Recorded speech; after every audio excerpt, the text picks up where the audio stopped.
মালদা লোকসভা ক্ষেত্রে আমরা একটা এনআরসি এখানে আমরা হতে দেব না, সিএ হতে দেব না, এবং এখানে বিভিন্ন রকম উন্নয়নের যে ধারাগুলো মমতা বন্দ্যোপাধ্যায় সরকার প্রকল্পের মাধ্যমে চালাচ্ছে, তাতে যেভাবে দিল্লি অসহযোগিতা করছে, টাকা বন্ধ করে দিচ্ছে, আমরা তার বিরুদ্ধে সোচ্চার হব।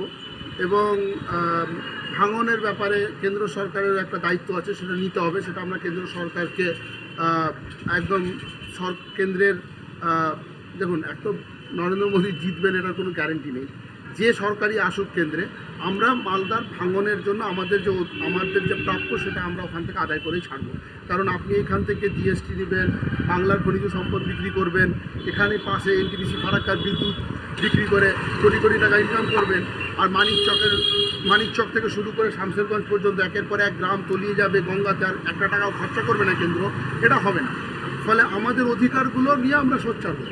বরকত গনি খান চৌধুরী মালদার উপকার ছিলেন। তিনার উন্নয়নের কাজ নিয়ে তিনার সংসদে মালদাবাসীকে প্রতিনিধিত্ব করার ব্যাপারে কোনো প্রশ্ন নেই।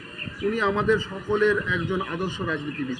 কিন্তু তারপরে তার নাম ভাঙিয়ে তার পরিবারের লোকেরা যেভাবে মালদাবাসীর প্রতিনিধিত্ব করতে দিল্লিতে গিয়ে সংসদে ব্যর্থ হলো, এমনকি যিনি ক্যান্ডিডেট হয়েছে উনি যখন বিধায়ক ছিলেন, উনি বিধানসভাতেও আমাদের এখানকার লোকের কোনো প্রতিনিধিত্ব করতে পারেননি।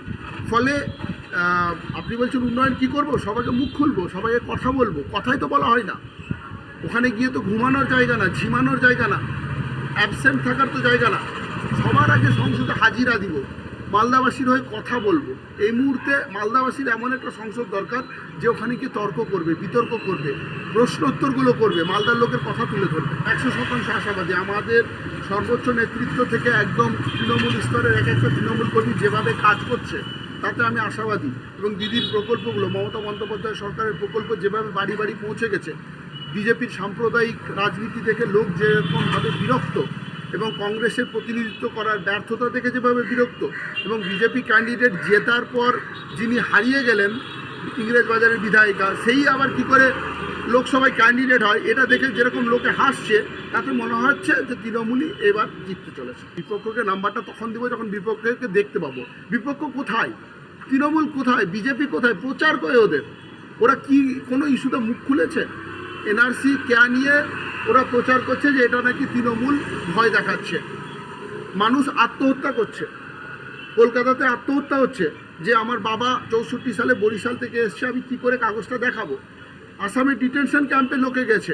নরেন্দ্র মোদী সরকার এমন কোনো হেন চক্রান্ত নেই যেটা বাংলার বিরুদ্ধে করছে, আর তারা এনআরসি কেয়া নিয়ে বাংলাবাসীকে যে হ্যারাস করবে না, এটা কোনো গ্যারান্টি আছে?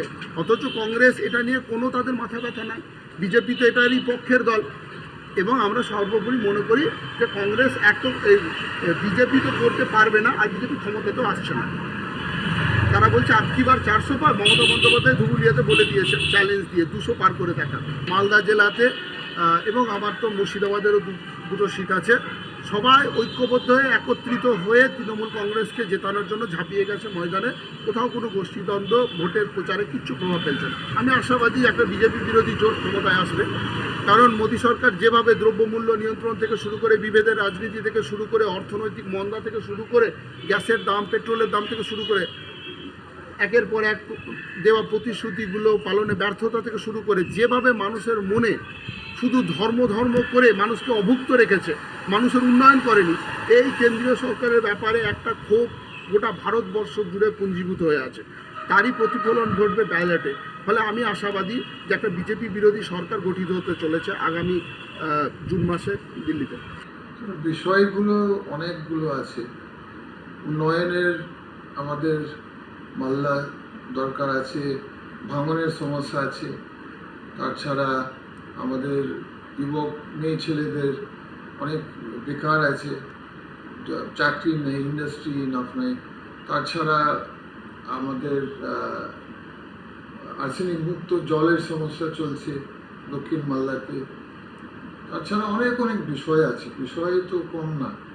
কিন্তু যেহেতু এটা একটা লোকসভা ইলেকশন, এখানে মানুষ ঠিক করবে যে আগামী দিনে আমাদের দেশে কীরকম গণতন্ত্র থাকবে কি না, আমাদের সংবিধান কি, যে সরকার আছে কেন্দ্রতে বিজেপি সরকার, বিজেপি সরকার কি আমাদের সংবিধান মেনে চলবে কি না, আমাদের দেশে শান্তি থাকবে কি না, এগুলো বড় বড় ইস্যু আছে।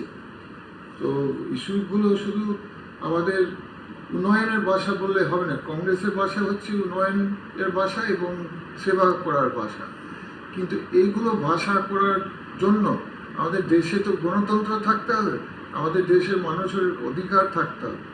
আজকাল যেভাবে চলছে গোটা দেশে, সেইগুলো অধিকারের জন্য আমাদের লড়াই করতে হচ্ছে, গণতন্ত্রের জন্য, মানুষের অধিকারের জন্য, মানুষের মিলের জন্য, মানুষের শান্তির জন্য। তো এইগুলো ইস্যু চলে এসছে ইলেকশনের মধ্যে। যেভাবে সাহারা পাচ্ছি আমরা, রেসপন্স পাচ্ছি আমরা বিভিন্ন জায়গা থেকে, যে আমাদের উত্তর মালদা সিট এবং দক্ষিণ মালদা সিট দুটো কংগ্রেসের হাতে থাকবে।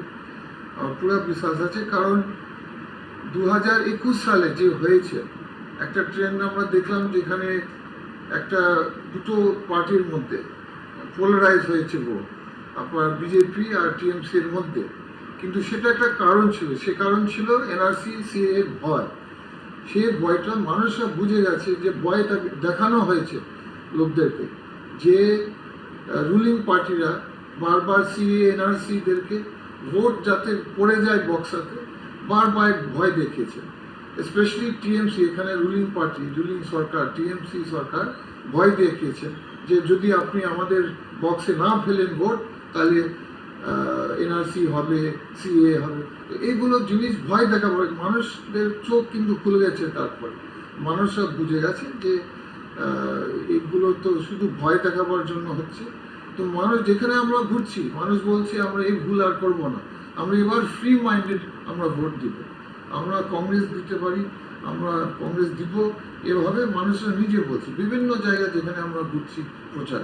জয়ের ব্যাপারে পুরো আশাবাদী, পুরা যেভাবে ভালোবাসা পাচ্ছি মানুষের, যেভাবে মানুষের রিয়াকশন পাচ্ছি, আমি বলবো মানুষের রিয়াকশন থেকে যে আমাদের খুব আশা আছে, 100% আশা আছে। নম্বরে যদি আপনি বলেন, জিজ্ঞাসা করেন, আমরা কোনো শত্রুকে ছোট মনে করি না, কোনো পার্টি কম্পিটিটরকে ছোট মনে করি না। সবাই আমাদের কম্পিটিশন, সবার সঙ্গে আমাদের আইডিওলজিক্যাল লড়াই হচ্ছে। আর কিসের আইডিওলজি? টিএমসি তো যেভাবে সব জিনিসের জন্য টাকা নিচ্ছে, কোনো উন্নয়ন আমাদের রাজ্যতে টাকা ছাড়া হয় না। আর আপনার বিজেপির সঙ্গে যে বিভেদ সৃষ্টি আইডিওলজি যে দেশে শুরু করেছে, আমাদের গোটা সুন্দর দেশের পরিবার যে আছে, ভাই ভাই ভাই বোন যে থাকে গোটা দেশে, তাদের মধ্যে একটা বিভেদ সৃষ্টি করার চেষ্টা করছে। এগুলো দুটো আইডিওলজি কংগ্রেসের সঙ্গে আমরা লড়ছি, আমরা কংগ্রেস লড়াই করছি এইগুলো পার্টির সঙ্গে। এর মধ্যে আমি বলবো যে আমাদের ফাইনাল লড়াই হবে বিজেপির সঙ্গে। না, আমাদের সেভাবে কোনো বড় গোষ্ঠীদ্বন্দ্ব নেই, আমাদের পার্টির মধ্যে সেরকম নেই। ছোটো মোটো অঞ্চলে থাকে সব পার্টি, সেটা আমরা ঠিক করেছি, সেরকম কোনো বড় সমস্যা নেই আমাদের পার্টি। মানুষদেরকে বুঝতে হবে একটা জিনিস, যে এই ইলেকশন হচ্ছে কেন্দ্রীয় ইলেকশন, এটা রাজ্যের ইলেকশন নয়। এখানে রাজ্য মুখ্যমন্ত্রী কে হবে এটা তো ভোট নয়, এখানে প্রধানমন্ত্রী কে হবে সেটা তার ইলেকশন। তো তাদের মধ্যে কে আছে? বড় বড় কন্টেন্ডার হচ্ছে কংগ্রেসের রাহুল গান্ধী আর বিজেপির মোদি সাহেব, এদের মধ্যে হচ্ছে কম্পিটিশন। বাকিরা হচ্ছে রাজ্য আঞ্চলিক দল, যেমন টিএমসি হচ্ছে একটা আঞ্চলিক দল, একটা রাজ্যতে আছে, গোটা ন্যাশনাল দল নয়। তো এটা তো ন্যাশনাল দলের মধ্যে লড়াই। তার জন্য অবশ্যই আমাদের কংগ্রেসের এবং যে অ্যালায়েন্স পার্টি, ইন্ডিয়া অ্যালায়েন্স আছে, অবশ্যই একটা সুযোগ আছে আসা। সেই সুযোগ আর লড়াই হচ্ছে, আমি বললাম, একটা ন্যাশনাল অ্যালায়েন্স আর একটা বিজেপি অ্যালায়েন্সের মধ্যে আর